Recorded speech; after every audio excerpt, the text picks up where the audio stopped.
अस्सलाम वालेकुम। आज का जो टॉपिक पढ़ेंगे वो फर्स्ट ईयर एमबीबीएस के बायोकेमिस्ट्री के बारे में पढ़ेंगे कि उसमें हम प्रोटीन्स पढ़ेंगे कि प्रोटीन्स जो होते हैं वो क्या होते हैं एंड इट्स क्लासिफिकेशन।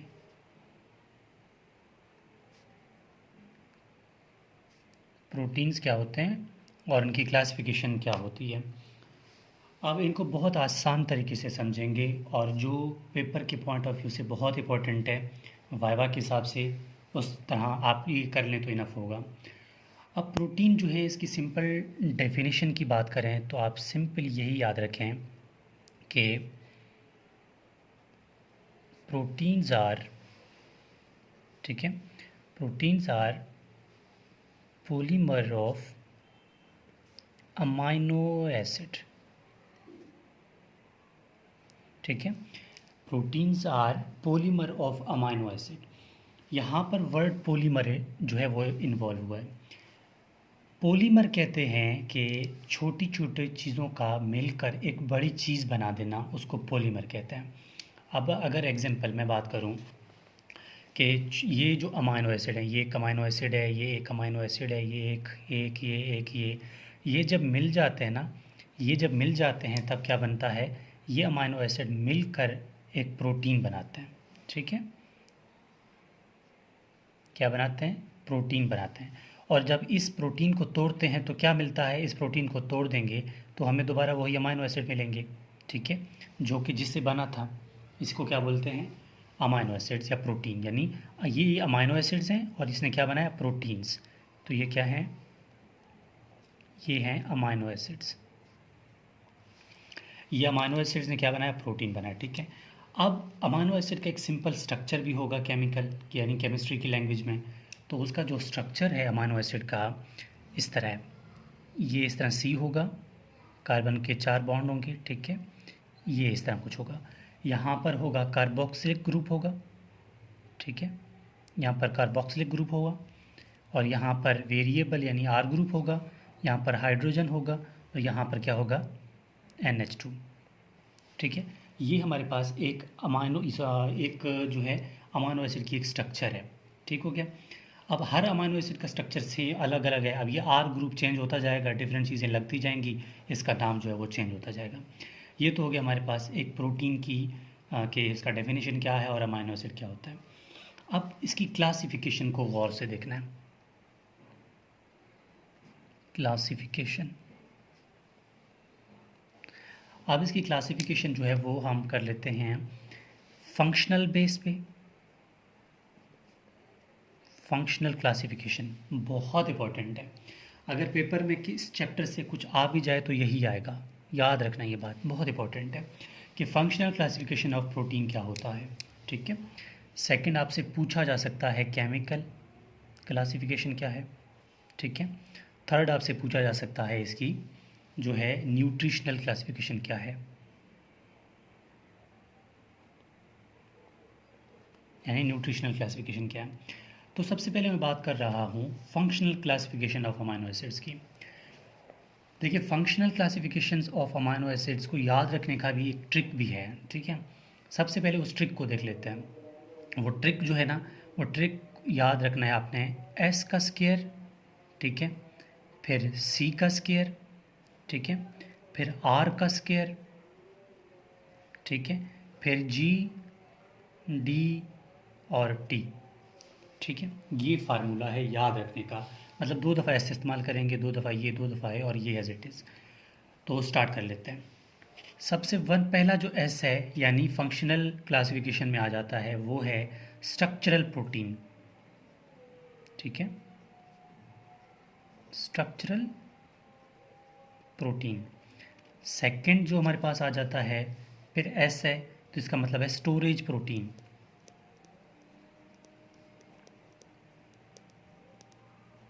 ठीक है, स्टोरेज प्रोटीन। थर्ड इसमें आ जाता है सी, ठीक है, contractile protein, contractile protein. Fourth इसमें आ जाता है फिर सी है, ठीक है, कैटालिटिक प्रोटीन, कैटालैटिक प्रोटीन, ठीक है। Catalytic protein. अब उसके बाद हमारे पास वर्ड आर आ रहा है, मतलब regulatory protein. Regulatory protein, protein, ठीक है, रेगुलेटरी प्रोटीन। फिर 6 दोबारा आ रहा है, मतलब आर आ रहा है 6 में, तो ये होगा रिसेप्टर प्रोटीन, ठीक है, रिसेप्टर प्रोटीन। 7 हमारे पास जी आ रहा है, तो इसका मतलब है जेनेटिक प्रोटीन, जेनेटिक प्रोटीन, ठीक है। और इसके बाद नंबर 8 आ रहा है, जेनेटिक प्रोटीन के बाद नंबर 8 में आ रहा है हमारे पास, ठीक है, डी आ रहा है, तो defence protein, defence protein, defence protein. Number 9 में आ रहा है हमारे पास लास्ट में टी, तो इसका मतलब है ट्रांसपोर्ट प्रोटीन, ये होगा ट्रांसपोर्ट प्रोटीन। अब जितने भी ये प्रोटीन के हमने नाम लिखे, तो इनकी हर एक की एग्जाम्पल भी बताएंगे, ताकि एमसीक्यूज़ या फिर वाइवा में पूछा जाए तो आपके लिए सिंपल बन जाए।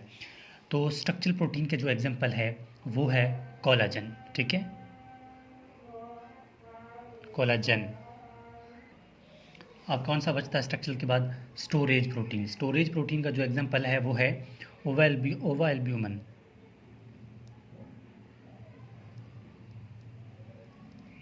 ठीक है। फिर कॉन्ट्रैक्टाइल का जो एग्जाम्पल आ जाता है मायोसिन, मायोसिन या फिर एक्टिन, ठीक है, मायोसिन और एक्टिन दोनों इसके एग्जाम्पल में आ जाते हैं। फिर कैटालिटिक में इंजाइम्स आते हैं, यानी हेक्सोकाइनेज वगैरह,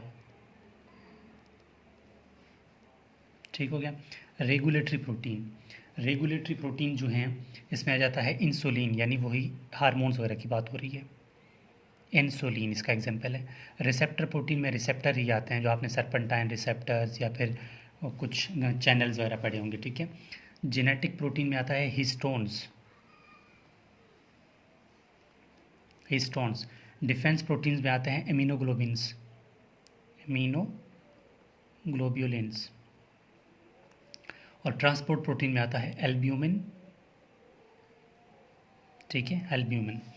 ये है हमारे पास फंक्शनल, जो फंक्शनल बेस पे क्लासिफिकेशन है प्रोटीन्स की। अब जो है फंक्शनल बेस के बाद ख़त्म होता है, ख़त्म होने के बाद हमारे पास कौन सा आता है? केमिकल।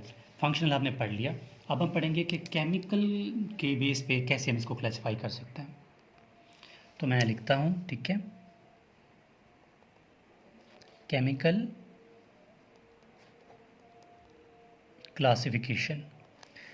अब केमिकल क्लासिफिकेशन जो है वो कौन कौन से हैं इसमें? देखिए, केमिकल क्लासिफिकेशन में हम इसको क्लासिफाई करते हैं सिंपल में, ठीक है, सिंपल प्रोटीन, एक हो गया सिंपल प्रोटीन, ठीक है।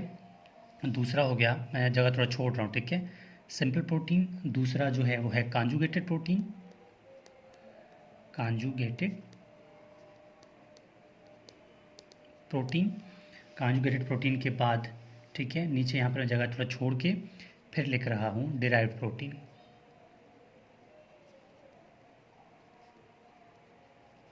ठीक है। ये है हमारे पास किस बेस पे? केमिकल बेस पे। अब केमिकली बेस पे सिंपल जो प्रोटीन्स हैं वो कौन कौन से होते हैं? सिंपल में हमारे पास 2 ही प्रोटीन होते हैं, ठीक है, वो ग्लोबुलर प्रोटीन होते हैं। एक कौन सा है? Globular protein. सेकंड हमारे पास होता है स्क्लेरो प्रोटीन, स्क्लेरो प्रोटीन। ये दोनों इसके एग्जाम्पल होते हैं। अब कॉन्जुगेटेड प्रोटीन जो होते हैं इसमें एक अमाइनो एसिड होता है, ठीक है, एक अमाइनो एसिड होता है, प्लस इसमें एक प्रोस्थेटिक, पी लिख रहा हूँ, प्रोस्थेटिक ग्रुप होता है, ठीक है, अमाइनो एसिड प्लस इसमें प्रोस्थेटिक ग्रुप होता है। अब प्रोस्थेटिक ग्रुप का क्या मतलब कि एक अमाइनो एसिड के साथ, ठीक है, एक अमाइनो एसिड है, अगर उस अमाइनो एसिड के साथ कोई कार्बोहाइड्रेट अटैच है, ठीक है, अमाइनो एसिड एक अमाइनो एसिड है प्लस कार्बोहाइड्रेट है, कार्बोहाइड्रेट, तो ये होगा ग्लाइकोप्रोटीन। तो इसको क्या बोलेंगे? ग्लाइकोप्रोटीन बोलेंगे। अगर एक अमाइनो एसिड है, इसके साथ कोई लिपिड अटैच है, ठीक है, तो इसको क्या बोलेंगे? इसको बोलेंगे लिपोप्रोटीन, ठीक है। इसी तरह इसको बोलेंगे कॉन्जुगेटेड प्रोटीन। और डिराइव्ड प्रोटीन कौन से होते हैं? डिराइव्ड प्रोटीन का मतलब ये है कि सिंपल प्रोटीन हो, कोई एक सिंपल प्रोटीन हो प्लस कॉन्जुगेटेड प्रोटीन हो, इन दोनों को मिला के क्या बोलेंगे? इन दोनों को मिला के बोलेंगे क्या?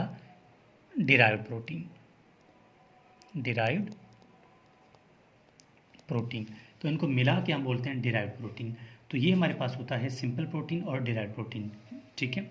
और डिराइव्ड प्रोटीन में जो एग्जाम्पल होते हैं, ठीक है, डिराइव्ड प्रोटीन का जो भी एग्जाम्पल है उस पर डिराइव्ड प्रोटीन को भी हम दो जगह पे डिवाइड कर लेते हैं, एक सिंपल, एक प्राइमरी, ठीक है, एक प्राइमरी, एक सेकेंडरी। और प्राइमरी में जो एग्जाम्पल आते हैं, ठीक है, उसमें जो मेन एग्जाम्पल है वो है मेटा प्रोटीन, मेटा प्रोटीन। और इसमें जो एग्जाम्पल आता है पेप्टोन, पेप्टोन और पॉलीपेप्टाइड, पेप्टोन और पॉलीपेप्टाइड्स। तो ये थे हमारे पास कि हम जो है एक प्रोटीन को कैसे क्लासिफाई कर सकते हैं, प्रोटीन्स जो हैं हमारे पास कौन कौन से होते हैं, उनकी क्लासिफिकेशन किस तरह की जाती है। इसके अलावा जो है मैं डिस्क्रिप्शन पे अपना व्हाट्सएप कॉन्टैक्ट शेयर कर दिया, तो यहाँ पर भी शेयर कर रहा हूँ, तो आप लोग चेक कर सकते हैं। अगर आप लोगों को किसी टॉपिक में मसला आ रहा हो तो वाई व्हाट्सएप आप मुझसे कांटेक्ट कर सकते हैं। और चैनल को सब्सक्राइब करें, शेयर करें, कमेंट करें, और होपफुली आपके लिए ये टॉपिक जो है बहुत तो इम्पोर्टेंट साबित होगा। फिर भी किसी तरह की किसी भी प्रॉब्लम अगर आपको आ रही हो तो किसी भी सब्जेक्ट से, तो आप लोग चैनल के प्लेलिस्ट चेक कर लें। अगर वो टॉपिक आपको वहाँ नहीं मिलता तो आप लोग बाय व्हाट्सएप टेक्स्ट कर सकते हैं। तो अभी तो बलूचिस्तान के जितने मेडिकल कॉलेजेस हैं वहाँ पर शॉर्ट क्वेश्चन ज़्यादा आ जाते हैं, एमसीक्यूज़ के साथ साथ शॉर्ट क्वेश्चन भी पूछ लेते हैं। तो आपसे ये क्वेश्चन भी पूछा जा सकता है कि classify the proteins on the basis of functional group, ठीक है, मतलब functional classification of amino acids या प्रोटीन्स है वो कर लें। तो आप इसी हिसाब से इसको एज इट इज़ लिख देंगे तो आपको कभी नहीं भूलेगा। तो होपफुली आपको जो टॉपिक है वो समझ आ गई होगी। प्लीज़ चैनल को शेयर कर दें, क्योंकि आपका एक सब्सक्राइब बटन दबाना हमारे लिए एक जो है कॉन्फिडेंस मिलता है कि हम मज़ीद काम करें आपके लिए। तो होपफुली आप लोग सपोर्ट करेंगे, चैनल को शेयर भी कर लें, कमेंट भी कर लें, लाइक भी कर लें वीडियो को, और ताकि मैं जो है मज़ीद आपके लिए वीडियो बनाता रहूं और आपके काम आता रहूं। Thank you.